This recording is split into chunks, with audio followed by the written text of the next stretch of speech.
یهودو بدا سکار کو چې هغوی به په هفته کې یو ورځ ټاکله چې دا زموږ د عبادت ورځ ده او دا زموږ د کارونو نه د چوټۍ ورځ ده. نو یهودو به ځان له ورځ وټاکله د هفتې ورځ په هغې باندې به راجمع کېده او خپل عبادت به یې کو، هغه به یې ورځ د چوټۍ وه. دا د یهودو طریقه وه. او نصاره چې وو نو نصاره به د اتوار په ورځ باندې چوټي کوله د کارونو نه او د خپلو دفترونو نه او خپل عبادت به یې کو. دا اوس چې کومه طریقه روانه ده لکه د اتوار په ورځ باندې سرکاري دفترونو چوټي، مخکې نه دا طریقه را روانه چې خلکو به دا اتوار په ورځ باندې چوټي کوله.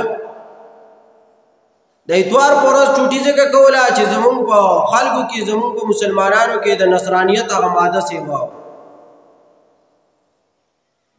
دلته انګریزان پاتې شو، د خلک پاتې شو، زمونږ خلک هم په هغې چوټۍ باندې روان او د اتوار په ورځ باندې چوټي کړه.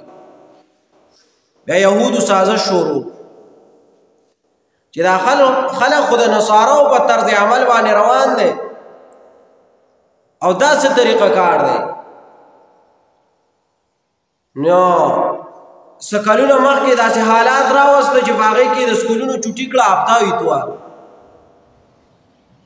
هفته اتوار یې چوټي کړه. نو بیا څه سکولونه هفته شروع شو، اتوار بیا مستقل چوټي وه. اوس هم د بعض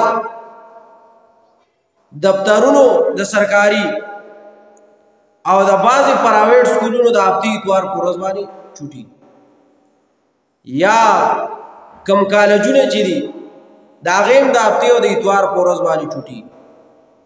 وجه دا ده کار د یهودو او د نصارو دی چې کار د یهودو او د نصارو دی، ځکه په هغې طرز عمل باندې موږ مسلمانان چلیو،